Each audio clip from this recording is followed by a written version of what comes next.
नमस्कार। अरुणा विलेचा की पाठशाला में आप सबका स्वागत है। आइए आज हम स्पर्श भाग 1 पाठ 8 रामधारी सिंह दिनकर द्वारा रचित कविता गीत अगीत के पाठ्य पुस्तक पर आधारित प्रश्नोत्तर के बारे में चर्चा करें। प्रश्न 1, निम्नलिखित प्रश्नों के उत्तर दीजिए। का पाठ, नदी का किनारों से कुछ कहते हुए बह जाने पर गुलाब क्या सोच रहा है, इससे संबंधित पंक्तियों को लिखिए। आइए जरा इसके अर्थ को पहले समझ लें। नदी के किनारे जो हैं वो टकराते हुए जा रहे हैं, बह रही है नदी, व्याकुल है वो नदी, बेचैन है, सागर से मिलना चाहती है, अपनी व्यथा जो वो उससे कह पा रही है उससे टकराते हुए। जब गुलाब ये सारी परिस्थितियां देखता है तब वो सोचता है कि परमात्मा ने मुझे वो वरदान क्यों नहीं दिया।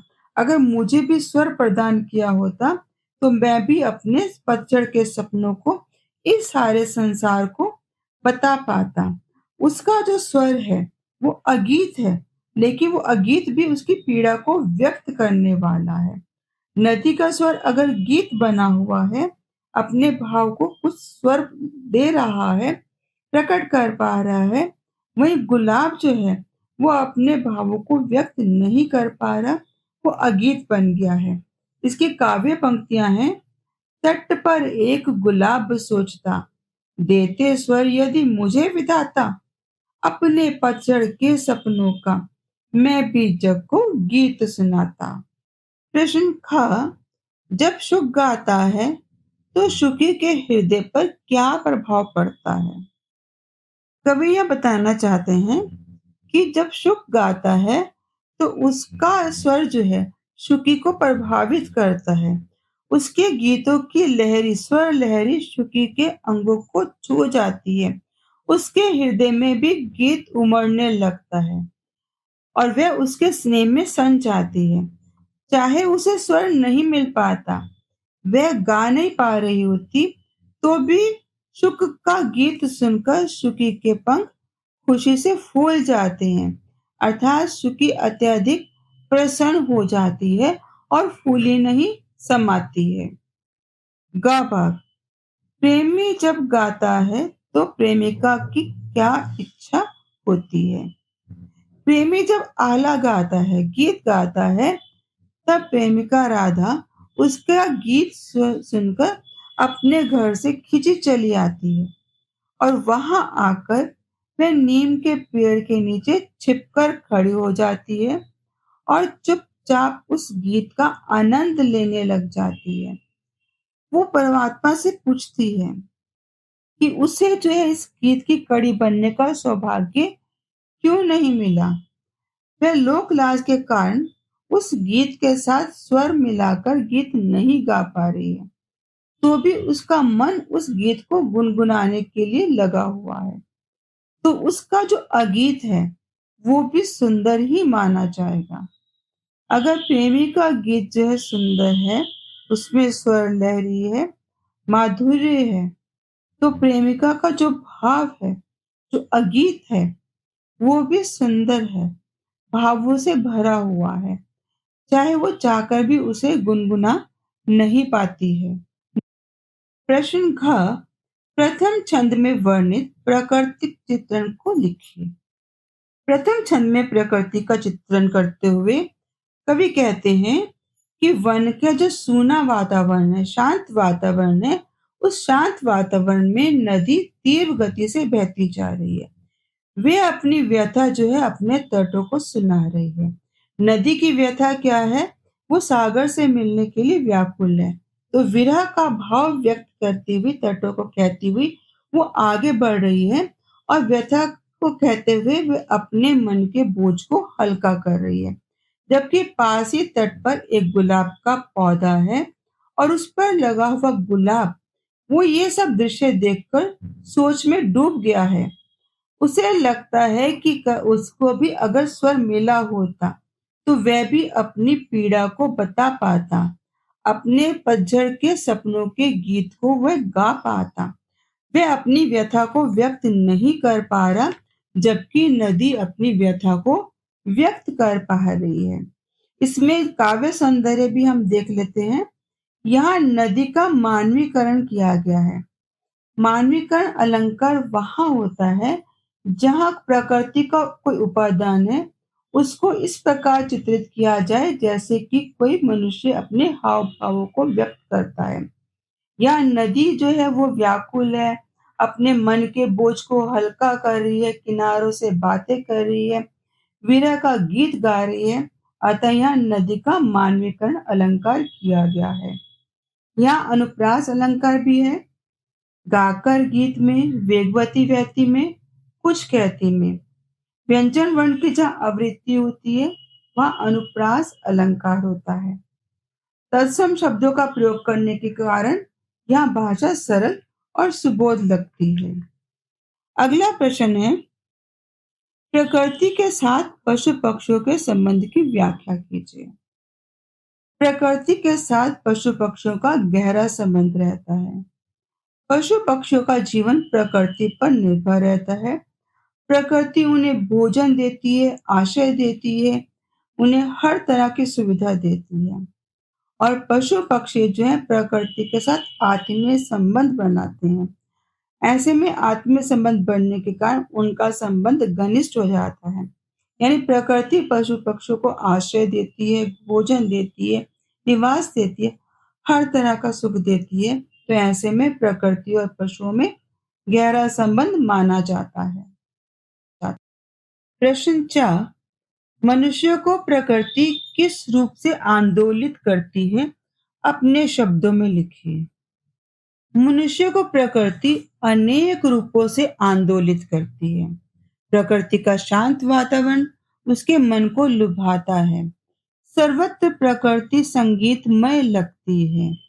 हर चीज, पत्तों का खड़खड़ाना, हवा का चलना, नदी का बहना, सब तरफ स्वर लहरियां सुनाई देती हैं। ये मन को आंदोलित करती हैं। इन्हें सुनकर और अनुभव कर कर मनुष्य का हृदय अत्यंत रोमांचित हो उठता है। यह प्रकृति का उद्दीपन रूप कहलाता है। प्रकृति मनुष्य और प्रकृति सहचर प्रतीत होते हैं। मनुष्य को ऐसा लगता है मानो प्रकृति उसके साथ ही रोती या हंसती जान पड़ती है। जब उसका मन प्रसन्नचित होता है तो उसे प्रकृति खिलती, खिलखिलाती, हंसती लगती है। जब वह व्यथित होता है, दुखी होता है, तो ऐसा लगता है जैसे प्रकृति भी उसके साथ व्याकुल है, बेचैन है, रो रही है। तो प्रकृति और मनुष्य में आपस में गहरा संबंध है। मनुष्य को प्रकृति बहुत प्रकार से प्रसन्नचित करती है, आंदोलित करती है। प्रश्न 6, सभी कुछ गीत है, अगीत कुछ नहीं होता। कुछ अगीत भी होता है क्या? स्पष्ट कीजिए। बच्चों, गीत तो वह होता है जो गाया जा सके, जिसमें गाकर अपने विचारों को, अपने भावों को व्यक्त किया जाए। लेकिन अगीत का भी अस्तित्व होता है। गीत और अगीत दोनों का संबंध हमारे हृदय में उठने वाले जो भाव हैं उनसे होता है। यह क्रिया दोनों स्थितियों में होती है। मन में भाव तब भी उठते हैं जब वो गीत बनकर प्रस्फुटित होते हैं। मन में भाव तब भी उठते हैं जब वे अगीत होते हैं। तो जब हृदय के भाव स्वर पा जाते हैं तो वे गीत बन जाते हैं, और जब भावों को स्वर नहीं मिल पाता तो वो अगीत बन जाते हैं। लेकिन अगीत को भी अभिव्यक्ति का अवसर नहीं मिलता, इस बात से हम उसके अस्तित्व को निकार नहीं सकते। यानी उसका अस्तित्व तो है, उसे इनकार नहीं किया जा सकता। सभी कुछ गीत है, अगीत कुछ नहीं, ऐसा नहीं है। अगीत भी होता है, लेकिन उसका अस्तित्व कितना है, केवल भावों तक सीमित है। उसमें स्वर लहरी का अभाव रहता है। प्रश्न 4, गीत अगीत के केंद्रीय भाव को स्पष्ट कीजिए। गीत अगीत कविता का केंद्रीय भाव यह है कि जिस भाव या विचार को स्वर के माध्यम से अभिव्यक्ति का अवसर मिल जाता है तब वह गीत बन जाता है। लेकिन जिन भावों को, अभिव्यक्तियों को स्वर नहीं मिलता, वह अगीत बन जाते हैं।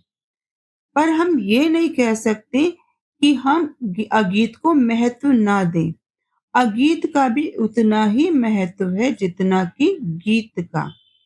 जब कोई गीत मन में उमड़ रहा है, स्वर मिल जाता है, अभिव्यक्ति का माध्यम सामने आ जाता है, तब वह गीत प्रस्फुटित हो जाता है, सबके मन को मोह लेता है। लेकिन जो भाव केवल मन के अंदर उमड़ घुमड़ कर रह जाते हैं, स्वर नहीं मिल पाते, अभिव्यक्ति के रूप में प्रस्फुटित नहीं हो पाते, जब उसकी गूंज किसी को सुनाई नहीं देती, केवल अनुभव मात्र बनकर रह जाती है, तब वह अगीत कहलाती है। प्रश्न 2, संदर्भ सहित व्याख्या कीजिए। का पाठ अपने पतझड़ के सपनों का मैं भी जग को गीत सुनाता।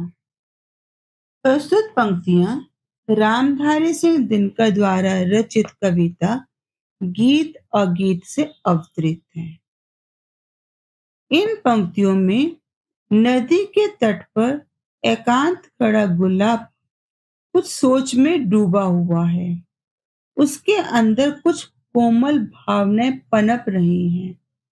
वह ये चाहता है कि वह अपने मन के भाव, अपने जो स्वप्न हैं, पतझड़ के गीत लोगों को सुनाए, पर उसके पास स्वर का अभाव है। वह गीत सुना नहीं पाता है, तो उसका गीत जो है अगीत बनकर रह जाता है। खाभव गाता शुक जब किरण वसंती छूती अंग पर्ण से छनकर। प्रस्तुत पंक्तियां जो हैं रामधारी सिंह दिनकर द्वारा रचित कविता गीत अगीत से अवतरित हैं।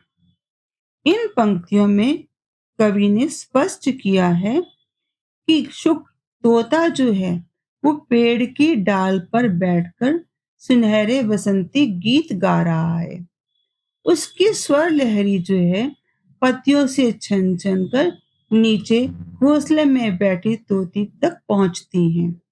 उस स्वर लहरी को सुनकर उस शुकी तोती के शरीर के अंगों में सिरहन पैदा हो जाती है। गीत का प्रभाव शुकी के अंगों पर स्पष्ट दिखाई देता है, क्योंकि उसके पंख फूले हुए दिखाई देते हैं। तो शुक जो है बसंती गीत गाता है और उसके गीतों का प्रभाव शुकी के तन पर पड़ता है, जो घोंसले में बैठी है, जो गा तो नहीं पा रही, लेकिन वो अनुभव कर पा रही है गीतों को, उसके अंग उसको छू रहे हैं, इसीलिए उसके पंख फूले हुए प्रतीत होते हैं। गा भाव हुई ना क्यों मैं कड़ी गईत की विदना यौमन में गुनती। प्रस्तुत काव्य पंक्तियां रामधारी सिंह दिनकर द्वारा रचित गीत अगीत से अवतरित है। इसमें संध्या वेला का समय का वर्णन है कि एक प्रेमी जब संध्या के समय आला का गीत गा रहा था, उसके गीतों का प्रभाव प्रेमिका राधा पर पड़ता है और वह जो है उस गीत को सुनकर खिंचे चली आती है। घर से आकर वो नीम के पेड़ के नीचे छिप कर खड़े जाती है। हुई ना क्यों ना मैं कड़ी गीत की। तब वह सोचती है उस गीत को सुनकर कि मैं इस गीत की एक कड़ी क्यों नहीं बन पाई। वेदना यूं मन में घूमती है। हे प्रभु, आपने मुझे किस परिस्थिति में डाल दिया है, क्यों मैं उस गीत की कड़ी नहीं बन पा रही हूँ। वह चाहती है कि वह भी उस गीत की कड़ी बन जाए, उस गीत को गाए, लेकिन लोक लाज के कारण वो उस गीत को केवल सुन पा रही है, उस गीत की कड़ी नहीं बन पा रही है। प्रेमी का गीत जो है उसको मोहित कर देता है, आकर्षित कर देता है, इसलिए वो घर से खिंचकर चली यहाँ आती है। लेकिन यहाँ आकर भी वह अपने मन में ये भाव पैदा करती रहती है कि मैं क्यों, काश उस गीत की कड़ी क्यों नहीं बन पाती। मन ही मन वो इस भाव को गुनती रहती है, सोचती रहती है उसका गीत अगीत बन जाता है क्योंकि वो अभिव्यक्त नहीं हो पा रहा। जबकि प्रेमी का गीत गीत रहता है क्योंकि स्वर है, अभिव्यक्ति है वहाँ। और प्रेमिका का गीत जो है वो अगीत है क्योंकि भाव है, लेकिन उन भावों को मुखरित करने वाली वहाँ अभिव्यक्ति नहीं है। यदि आपको यह वीडियो उपयोगी लगी हो तो कमेंट में अपनी राय जरूर साझा करें। आपके सुझाव मेरे लिए अमूल्य हैं। ऐसे ही ज्ञानवर्धक कंटेंट के लिए मेरे चैनल को सब्सक्राइब करें।